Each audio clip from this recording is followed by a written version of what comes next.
Olá você, telespectadora, olá você, telespectador da TV Cultura.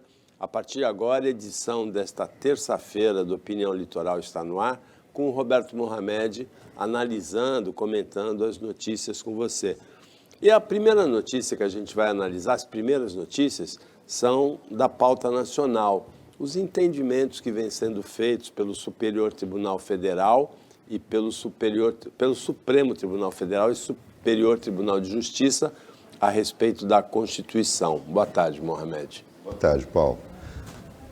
Tem algo que me deixa muito preocupado, principalmente por ser da área, que é que estão dando um outro significado para a palavra hermenêutica, que é a ciência que interpreta as leis, baseando-se no espírito da lei, na vontade do legislador. E o que está acontecendo no Supremo e no STJ, Paulo, é algo muito preocupante. Se a gente pensar bem, tanto o Código de Processo Penal quanto o Código Penal não sofrem mudanças substanciais há décadas. E, de repente, o Supremo e o STJ passaram a dar interpretação a essas normas, contrariando o seu próprio entendimento de 30 anos. Nós não estamos falando de 10. Nós estamos falando de um entendimento, tudo bem, você tem que adaptar o entendimento jurisprudencial aos novos tempos. Mas a sociedade não mudou tanto assim. Eu vou dar um exemplo que todo mundo acompanhou, numa coisa que combinou Supremo e Superior Tribunal de Justiça. Para que as pessoas tenham um entendimento claro, o Supremo é o guardião da Constituição e o STJ é o guardião da legalidade. Lógico que no nosso dia a dia o STJ é mais importante. O Supremo, como eu já disse aqui várias vezes, ele tem um viés político que é natural, porque ele é o guardião da Carta Política, que é a Constituição. A gente teve o caso do André do Rep. A gente teve o caso de uma coisa que me deixou pasmo, quando uma juíza determinou a devolução da droga apreendida ao traficante. Uma juíza de primeira instância. Mesmo que a apreensão seja ilegal, o material é ilícito. Jamais poderia ter sido devolvido. É uma coisa espantosa porque está cheirando muito mal. Mas está levando a sociedade a uma situação, Paulo, que a gente não vai ter retorno mais. Qual é o perigo? Nós não temos a polícia que nós sonhamos, mas é o que tem para hoje. A partir do momento que você começa a passar uma mensagem para essa instituição, a polícia, de que não adianta fazer nada porque lá em cima tudo vai cair por terra, você destrói a segurança da sociedade, o sistema de segurança que a sociedade tem. Imagine como fica a cabeça do policial que faz um trabalho de vigilância, campana, um trabalho de inteligência, para achar um dos maiores traficantes do estado, talvez do país, revistar o carro dele, fazendo algo que se faz há 30, 40 anos, e a justiça solta dizendo que tinha que ter mandado para poder revistar o carro dele. Imagine a justiça mandando devolver um helicóptero e outros bens para um traficante reconhecido, porque mudou o entendimento sobre a coleta de prova. Houve um caso recente no STJ que me causou até mal-estar. Exigir que a polícia peça autorização para o traficante para poder revistar a casa dele quando ela tem certeza, através de denúncia, de que tem droga lá dentro. E ela acha a droga. E o juiz anula tudo. A gente está chegando num ponto tal em que o crime está se sentindo tão forte que não tem medo de mais nada. E a justiça está considerando como circunstancial todo tipo de prova óbvia, que fica difícil você passar para a sociedade que isso não aconteceu. Vamos sair um pouco da questão do crime e vamos agora um exemplo do que tem acontecido no último mês, como consequência do que aconteceu com o Vinícius Júnior na Europa. Um senador que é um cretino, um falso religioso, porque ele se diz um fanático, porque ele fala de Deus a cada 5 minutos, que é o Magno Malta, racista, preconceituoso, pergunta publicamente quem vai defender os macacos naquele episódio Era para ele ser caçado imediatamente. É insuportável para a sociedade imaginar um senador racista que fala de Deus toda hora. E ser publicamente racista e rir disso. E está lá no Senado. Ele tinha que ter sido afastado imediatamente pelos seus próprios pares. O Supremo tinha que ter afastado ele imediatamente. E o que aconteceu? Nada. Absolutamente nada. É inacreditável o que está acontecendo hoje. Um idiota faz uma declaração absurda pregando o AI-5 e é condenado, como aconteceu com o Daniel Silveira. O Magno Malta, numa demonstração clara de racismo no exercício do seu mandato, e isso não é crime de opinião, ele não tem imunidade, continua lá. Não está dando para entender o que está acontecendo no judiciário. Isso gera um grau de insegurança, Paulo, que a gente começa a partir para necessidade da sociedade enxergar que precisa fazer justiça com as próprias mãos. Porque o judiciário vai impedir a polícia de trabalhar e já está impedindo. Você imagina um PM hoje na rua, vendo algo suspeito, fica com medo de agir. Porque ele pode ser castigado, tem que ficar no quartel. A Procuradoria-Geral da República pediu a abertura de inquérito ao Supremo Tribunal Federal sobre as declarações do Magno Malta.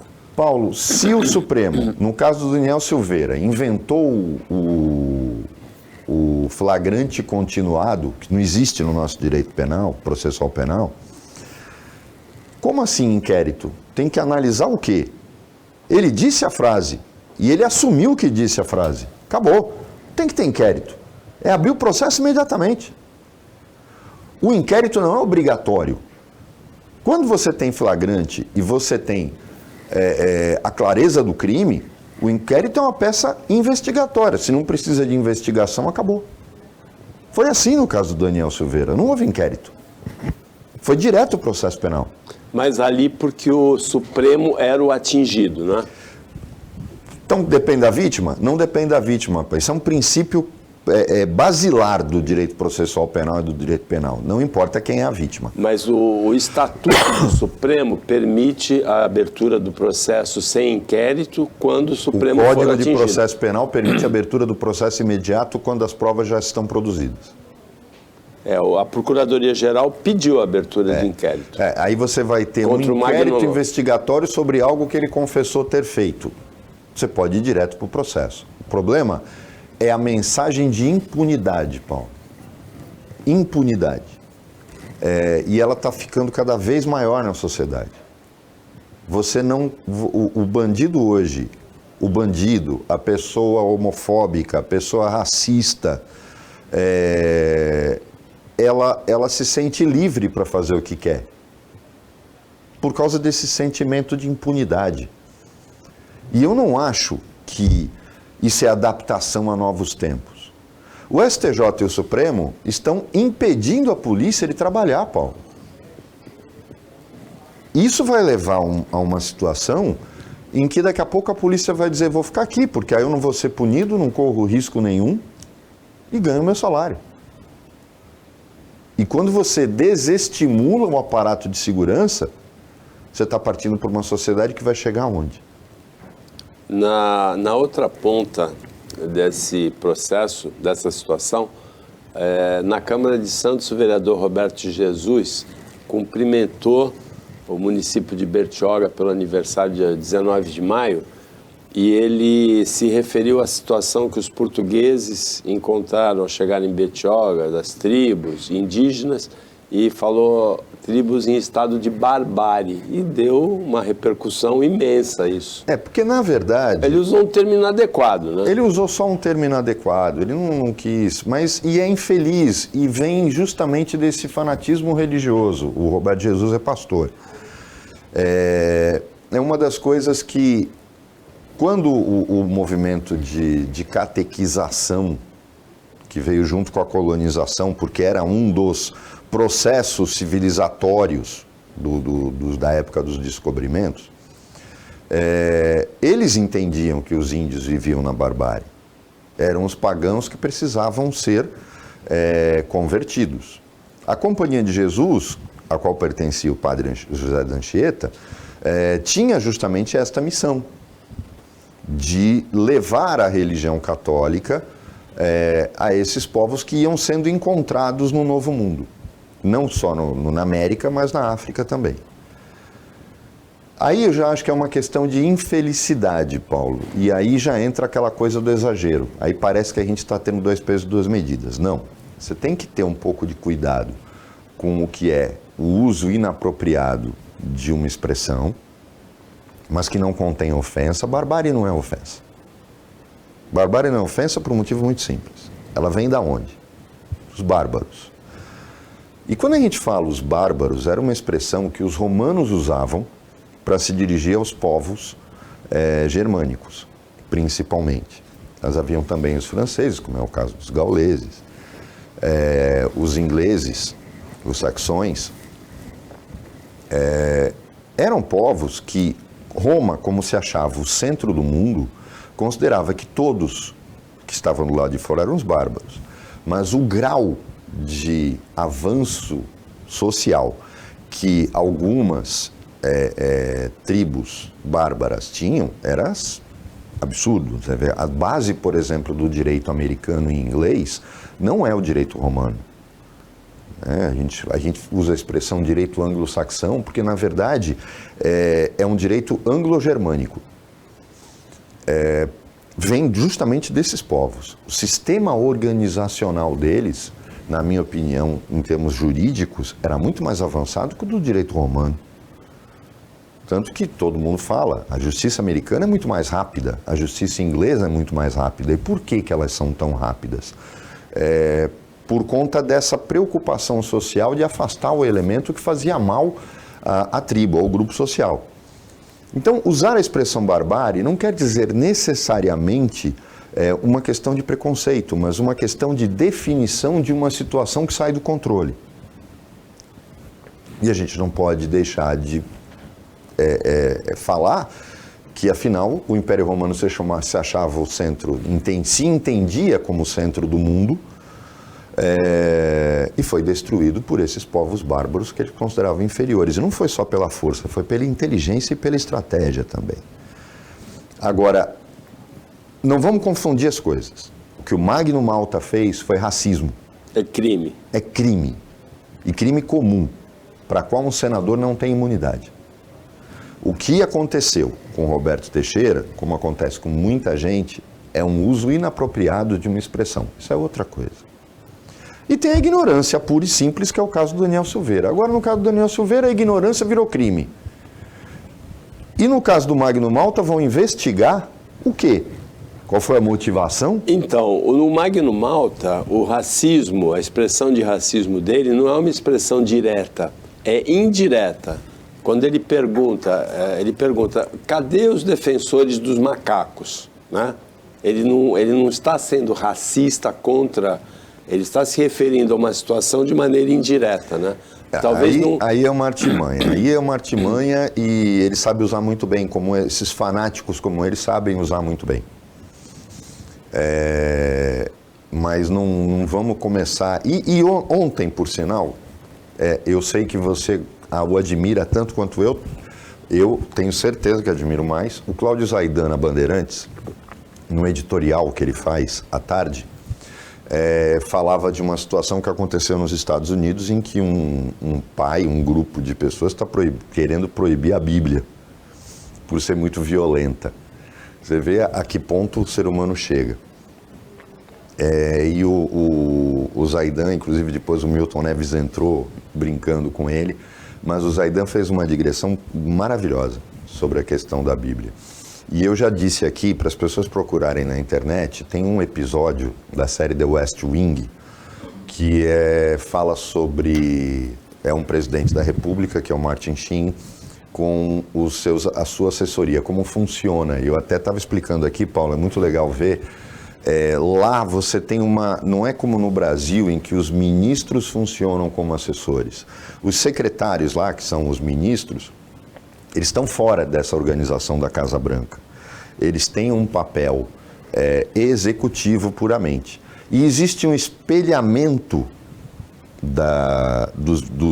do ministério dentro da Casa Branca. Então, por exemplo, você tem o ministro da Educação, o ministro da Cultura, o secretário de Estado, que é o nosso ministro das Relações Exteriores, o ministro da Justiça, e você tem um assessor do presidente em cada uma dessas áreas, que é o elo entre o ministério e o presidente, analisando se o secretário está cumprindo o seu papel. Eu acho brilhante isso. Uma vez eu até sugeri a um prefeito que fizesse isso no seu gabinete. Ao invés de empregar só vagabundo, não preciso nem dizer qual foi o prefeito, para colocar só vagabundo, na verdade se adapta a todos, né? Fizesse um espelhamento do secretariado, porque ele teria condições de ter rapidamente a informação sobre como cada secretário funciona. E nesse episódio do West Wing, eles estão na sala de imprensa, quando o presidente atende a imprensa, e uma fanática religiosa começa a fazer determinados questionamentos e o Martin Sheen acaba com ela, colocando justamente aquelas incongruências do Velho Testamento, né, falando que eu teria que matar meu filho porque ele gosta de trabalhar no sábado, e colocando algumas passagens bíblicas do Velho Testamento, que infelizmente é mais usado por essas religiões ditas evangélicas do que o Novo Testamento. Enquanto a base da Igreja Católica é o Novo Testamento, ou seja, Jesus, essas igrejas evangélicas que falam de Jesus o tempo todo usam basicamente o Velho Testamento, que é aquele que tem muito mais um papel, um caráter histórico e de filosofia, por causa das metáforas, das analogias, mas que mostra algumas coisas realmente extremamente violentas, ou um Deus vingativo, um Deus rancoroso, que não é a imagem que no Novo Testamento traz, completamente diferente. E o papel do Novo Testamento é justamente esse. Então, é infeliz que a gente tenha um cara que fala de Deus a cada 3 frases, ou 2, como o Magno Malta, usando essa expressão. Seja lá o que ele fez, de que forma, dissimulado ou não, a hipocrisia desse senhor foi exposta e ele cometeu um crime sim e tem que ser punido por isso. O Opinião Litoral volta depois do intervalo bem rapidinho, fica com a gente.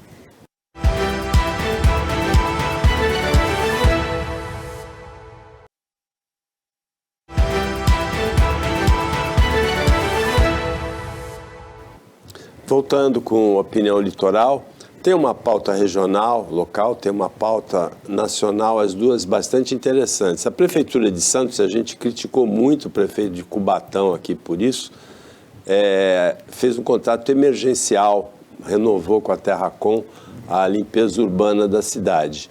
No plano nacional, parece que tem uma fritura com óleo fervendo do presidente da Câmara, Arthur Lira, que é muita coisa ao mesmo tempo, né? Na verdade, vamos colocar bem claro que a gente vai conseguir localizar no tempo quando isso começa. Esse negócio dos kits de robótica, para quem não lembra, foi um escândalo para nós aqui da região, que estourou no governo Billy, em São Vicente. Eu até lembrei aqui na semana passada que o nosso amigo Felipe Chiarella era o secretário de Educação, se recusou a assinar o contrato de tão escandaloso que ele era e o Billy assinou sozinho. Essa empresa Megalic não começou a semana passada. Este inquérito tem 6 anos, mais de 6 anos. Essa investigação que o GAECO de São Paulo já fez. É um dos processos que o Billy responde. Então, é preciso deixar claro que o que é muito, muito estranho, lógico, para quem conhece Brasília não é estranho, que um inquérito que tem mais de 6 anos desemboca justamente no momento em que o Arthur Lira começa a achar que ele é o presidente do Brasil. Ele se elegeu deputado por Alagoas e se torna simplesmente um rei e acha que pode tudo. O Eduardo Cunha também achava isso. derrubou a Dilma e caiu. Não tem dúvida que foi um recado. Tenha a dimensão do seu tamanho. Não começa a achar que você é o presidente. Porque o Bolsonaro fez você achar isso, quando criou o orçamento secreto. Para quem não sabe a história, o Kim Kataguiri aqui descreveu e contou a história claramente. Bolsonaro não queria negociar com o Congresso, não sabe fazer política, porque foi deputado 20 anos e sempre foi baixo clero. Ele não sabe negociar. Não sabia e não sabe. Então ele chama o Lira e oferece a ele e pergunta o que ele quer para que ele cuide dessa negociação. E o Lira sugere a criação de um orçamento em que o deputado não precisasse se expor, que se chamou orçamento secreto. Então, nasce o orçamento secreto no momento em que o Bolsonaro se joga no colo do Centrão e permite a criação do orçamento secreto e dá ao Lira esse poder todo. Porque ter poder no Congresso é grana, é dinheiro. Mas não dinheiro para o país, é dinheiro para entrar no bolso de bandido. Tal o número de bandidos que habita o Congresso Nacional. O Lira chegou num ponto no governo Lula de achar que o poder dele era absoluto, mesmo com o contraponto do Rodrigo Pacheco no Senado. E o Rodrigo tem feito esse papel. Muita gente está criticando o Senado porque o Senado está lento. Na verdade, o Rodrigo Pacheco está fazendo esse papel de contraponto. Porque o Lira chegou num momento idêntico ao seu mestre. O Lira é discípulo do Eduardo Cunha. O mesmo momento que o Eduardo Cunha chegou, quando ele achava que podia tudo. O Lira chegou nesse momento também, de achar que o Lula é refém dele. Para mim foi um recado claro, Paulo. Um recado claro. E esse escândalo dos kits de robótica, que vem, como eu falei, de 6 anos atrás, tudo isso é muito antigo, muita gente ficou milionária com isso. Esses kits de robótica são um escândalo, porque essa matéria robótica é uma coisa absurda que criaram nas escolas, na minha opinião, propositadamente, justamente para isso. É como você criar uma matéria para montar Lego. É isso, gente. Pergunte para o seu filho. Aula de robótica é aula de Lego, de montar Lego.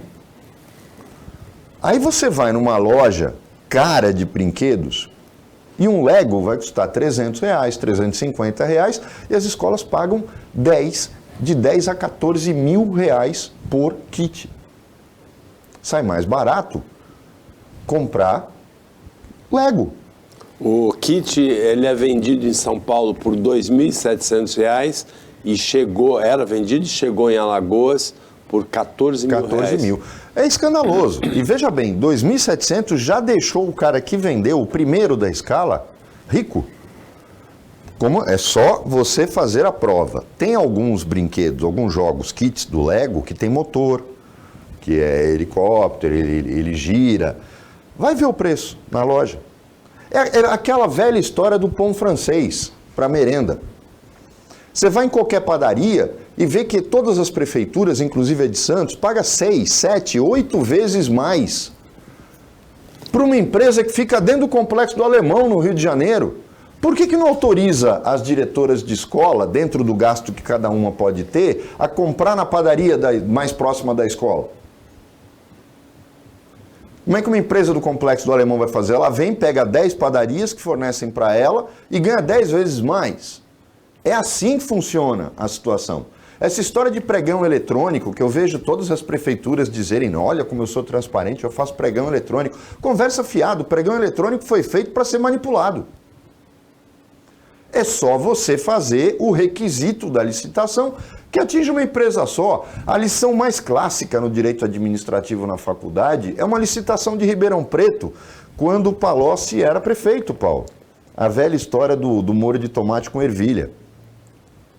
Você lança uma licitação, ora, é só pegar e comprar molho de tomate e comprar ervilha. Não, tinha que ser molho de tomate com ervilha dentro que uma empresa só que fazia. Falou, isso é licitação dirigida. E é muito fácil, eles sabem fazer. Então, a gente tem que acabar com essa ideia de que tudo é circunstancial, que eu falo, cai naquele item do primeiro bloco, onde a gente falou do STJ e do STF. O Lira, as provas são extremamente contundentes, por quê? Porque ele é o cara que assina as emendas. Não tem o nome de quem fez. A responsabilidade dele é objetiva, não é subjetiva. Mas é em Alagoas o estado dele e a empresa é de aliados dele. E é com dinheiro de emenda secreta. Esse caso é mais recente que o antigo. Exatamente, Paulo. Só que ele entrou dentro do inquérito que já vinha sendo conduzido na Polícia Federal há anos. O grande problema e aí vem aquilo que a gente falou no primeiro bloco, a sensação de impunidade. Mas, para mim, neste caso específico, foi um recado do Lula para o Lira, sem necessidade de reunião. Então, o Lula se reuniu com o Lira ontem e disse que não tem nada a ver com isso. Lógico que não tem, né? Ele é só o chefe da Polícia Federal. Como Bolsonaro, durante 4 anos, trocava os delegados e os superintendentes que não estavam apoiando o que ele queria fazer. É óbvio que isso é claramente uma forma de falar, ó, Lira, vai devagar, porque se você começar a achar que você é o novo imperador do Brasil, a gente vai proclamar a República novamente. Agora, ao mesmo tempo que acontece tudo isso com o Lira, o Supremo vai decidir se mantém ele como réu ou não. Porque aí é uma questão de competência. Como ele tem foro privilegiado, é o Supremo que vai fazer isso. Aí a gente tem que analisar ele foi condenado lá em Alagoas como deputado estadual, em outro mandato. Aí a gente vai. Aí o Supremo vai ter que vir. Aí vamos voltar um pouco mais do que a gente já falou em outro programa aqui. A recente cassação de um senador do Rogério Marinho. Rogério Marinho, pelo TSE, de forma unânime. Ele comete o crime enquanto vereador, chega a senador e perde o mandato. Da mesma forma que com o Flávio Bolsonaro disseram que como ele cometeu o crime como deputado estadual e agora era senador, isso não poderia tirar a elegibilidade dele, no caso do Rogério Marinho foi diferente, disseram que podia. É por isso que eu falo, vão mudando de opinião e o que me espanta é que é tudo por unanimidade. E aí vem uma pergunta. Ora, se o Rogério Marinho foi cassado por um crime que ele cometeu como vereador, e depois ele, se não me engano, elegeu-se deputado federal e depois senador, por que vão dizer o contrário agora no caso do Lira? Vamos lembrar que o Lira não é um cara que, além daquela base de deputados corruptos, não goza de grande prestígio no judiciário.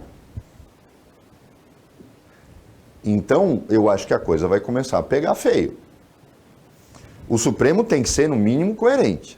Lógico, a gente vai imaginar o seguinte, cai com o Cássio Nunes, cai com o André Mendonça. O André Mendonça é um ministro que tem surpreendido algumas vezes, Paulo, porque ele não é um ministro de oposição.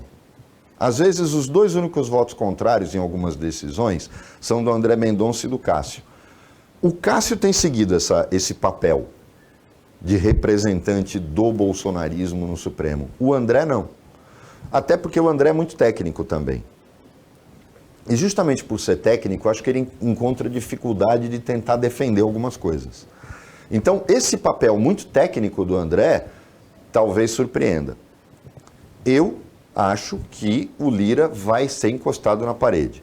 No mínimo, vão deixar uma espada na cabeça dele para ser usada na hora certa. Eu acho que isso é o que vai acontecer. O André Mendonça surpreendeu quando ele votou pela condenação do Daniel Silveira. Foi uma das primeiras decisões dele depois da nomeação pelo Bolsonaro. O Daniel Silveira, que era um aliado declarado do Bolsonaro, que depois recebeu o indulto que o Supremo cancelou do Bolsonaro, e o André Mendonça votou pela condenação, ainda que com uma dosimetria muito mais leve, 2 anos Sim. e 4 meses, né? Sim. E ele foi técnico no julgamento dele. E foi justamente o que ele disse quando ele foi questionado pela base bolsonarista. Talvez tenha sido o voto mais correto dele, porque também a dosimetria foi exagerada, né? Foi exagerada. Ainda que dentro da lei, né? O André é extremamente técnico. Opinião Litoral para o intervalo rapidinho, volta já, fica com a gente.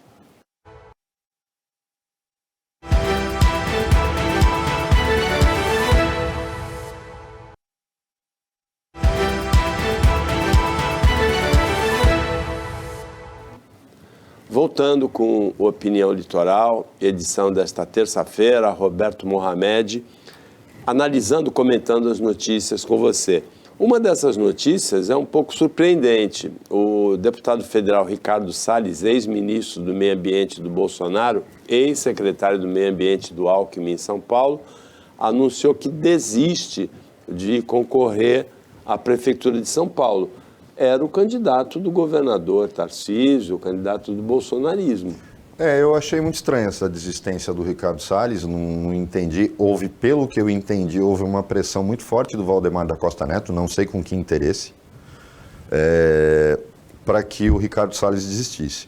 Eu não entendi, porque o Ricardo Salles vinha com uma força muito grande, não só por ser o candidato do Tarcísio, mas porque ele é hoje o representante dessa direita radical, do bolsonarismo, em relação a tudo que aconteceu. E a gente já cansou de descer a lenha nele pela gestão absurda que ele fez no Ministério do Meio Ambiente. Mas me espantou porque o Ricardo Salles era o representante natural da direita na eleição de São Paulo.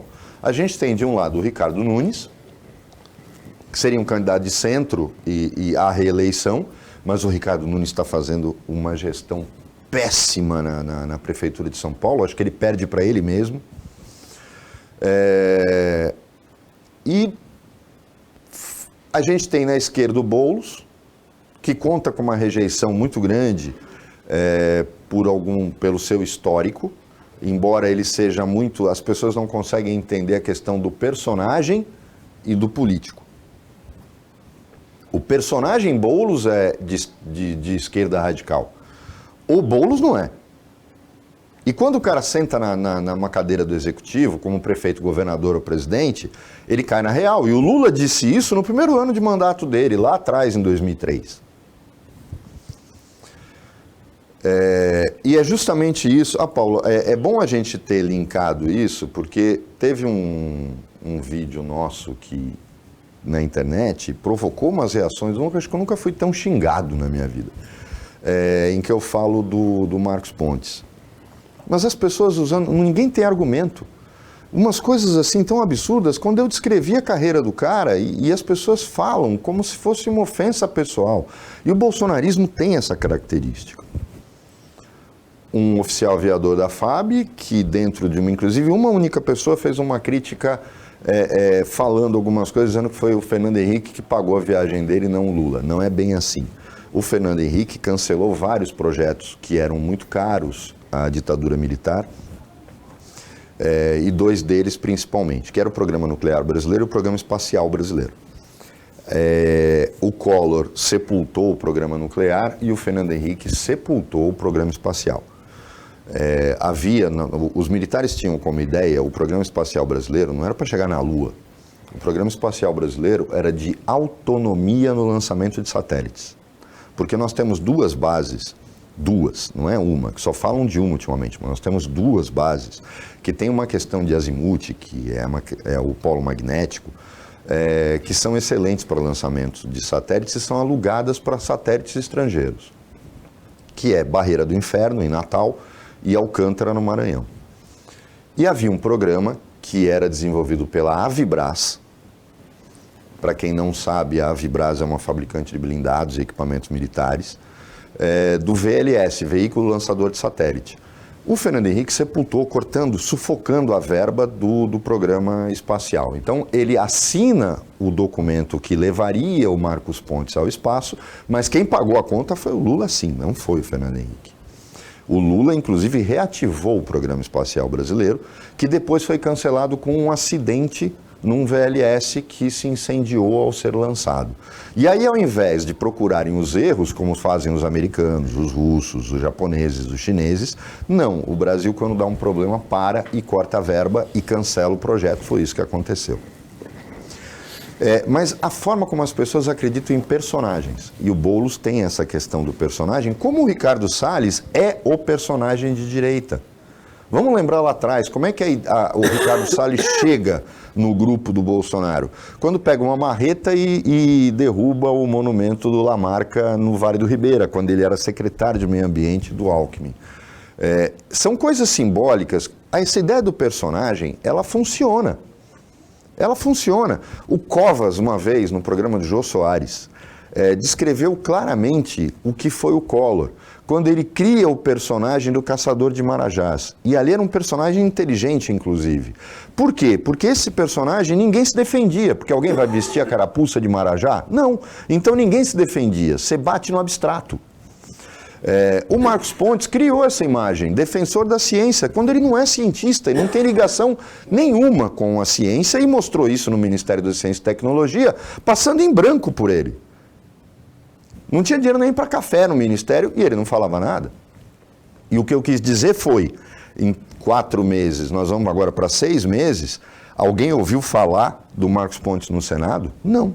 Foi isso que eu falei.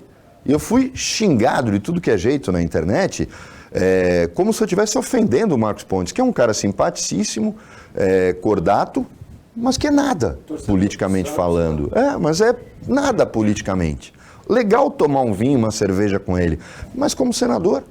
Aí fala, mas não tinha outro, o outro era o Márcio França. Se você não gosta do Márcio França, tinha a Janaína Pascoal, que também é de direita, do mesmo espectro político que o Marcos Pontes, como personagem, dizia pertencer. Quando, na verdade, ele não tem espectro político nenhum. A Janaína era muito mais representante disso e acho que seria uma ótima senadora, embora não concorde com muita coisa que ela faz. Esteve aqui 2 vezes e é uma pessoa preparadíssima. Agora, o Ricardo Salles, ele disse que tomou uma rasteira do PL. O que aconteceu? O presidente Jair Bolsonaro, o ex-presidente, e o presidente do PL, o Valdemar da Costa Neto, almoçaram 2 vezes com o prefeito de São Paulo, Ricardo Nunes, e disseram a ele que o PL estava de portas abertas para ele, Ricardo Nunes. O Ricardo Salles se sentiu vendido. Foi, e aí o Ricardo Salles, sabendo que iria trabalhar uma candidatura que corria o risco, porque ninguém tem dúvida de que o Ricardo Nunes é o prefeito de São Paulo com mais dinheiro na mão. Depois do acordo do Campo de Marte, está sobrando dinheiro em São Paulo. E o mais incrível é que os problemas de São Paulo não tiveram um passo de avanço. A solução dos problemas, mesmo com todo esse dinheiro no caixa. Porque, na verdade, está sendo guardado para a campanha eleitoral. Então, o PL, Valdemar da Costa Neto, só pensa numa coisa, poder para ele é dinheiro. É lógico que o Valdemar prefere apoiar o Ricardo Nunes num acordo de divisão de poder, num acordo de divisão de poder, para manter isso em São Paulo com um cofre abarrotado de dinheiro, numa cidade como São Paulo. Isso eu não tenho dúvidas, foi uma passada de perna, mas eu acho que ele desistiu muito facilmente. Porque o Ricardo incorpora muito mais esse espírito. Ia ficar difícil, Paulo, se o Ricardo tivesse com 15%, 20% das intenções de voto, e o Ricardo Nunes, o Ricardo Salles, e o Ricardo Nunes com 5, 3, que o PL falasse, não, eu vou abrir mão de ter um candidato que pode ir para o segundo turno com Boulos e vou apoiar o Ricardo Nunes à reeleição. Esse episódio mostra mais uma vez que a estrutura dos partidos políticos brasileiros continua do caciquismo. Quem deveria decidir isso, quem é o candidato, se tem ou não, é a base do partido, e não o Bolsonaro e o Valdemar da Costa Neto. O Cláudio Zaidan ontem falou uma coisa que foi muito curiosa, né? O Brasil é um país em que partido político, o nome do partido político é marketing, puramente. O Partido Socialista Brasileiro, PSB, não é socialista. O Partido Comunista do Brasil, PCdoB, não é comunista. O PTB, Partido Trabalhista Brasileiro, não é trabalhista. O PL não é liberal. É uma coisa meio ridícula e, na verdade, é isso mesmo. O nome dos partidos no Brasil é uma coisa que não serve para nada, é só para marketing. Mas uma coisa é clara, passar a perna no Ricardo Salles não me parece uma decisão muito inteligente, tal o grau de rejeição e de inatividade que o Ricardo Nunes tem. Pode ser que jogando todo o poder da máquina e esse cofre recheado o ano que vem, o Ricardo Nunes vire o jogo. Mas eu acho que foi uma coisa muito fisiológica o que o Valdemar fez.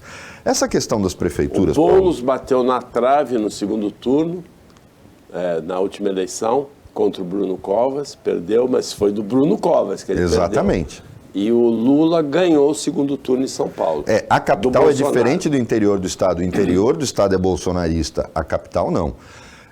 Isso me lembra uma outra coisa. A gente viu agora em Santos saiu a notícia, a gente tem que rir, né? De que a Prefeitura de Santos, e a gente cansou de criticar o prefeito de Cubatão, a Prefeitura de Santos renova o contrato da Terracom emergencialmente. Gente, é uma piada de mau gosto, né? É uma piada de mau gosto.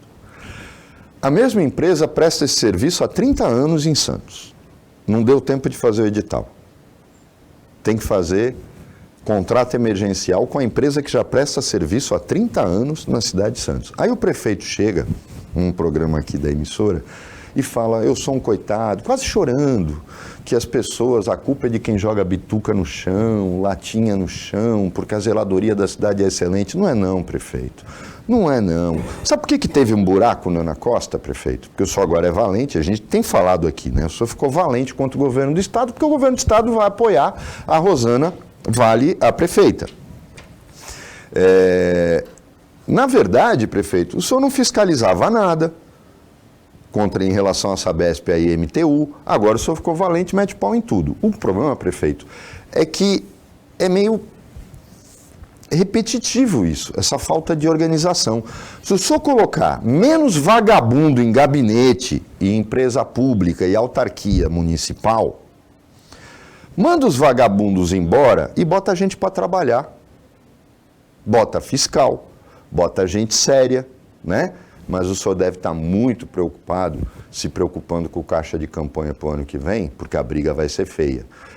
E tem uma coisa que muita gente tem colocado, apostando que seria o candidato do governo federal, Rogério, ou o próprio Paulo voltando, num ato de reconhecimento de que não tem saída, e a Rosana com o governador. E a gente já falou aqui que o governador é muito mais influente numa eleição, muito mais decisivo numa eleição municipal, porque ele participa ativamente dos problemas da cidade, segurança, saúde, educação, do que o presidente da República. Agora, você não vai imaginar que o PT vai apoiar o Paulo e o Rogério de forma tão assintosa assim, até porque seria negar sua própria história. A gente viu coisas horrendas nessa última campanha, né? Quando a gente vê uma representante do PT, em vez de sair deputada federal, sai estadual para fazer dobradinha com um cara da qual ela sempre foi adversária política e mexe com o partido inteiro. Me decepcionou muito porque carreira política não se joga no lixo.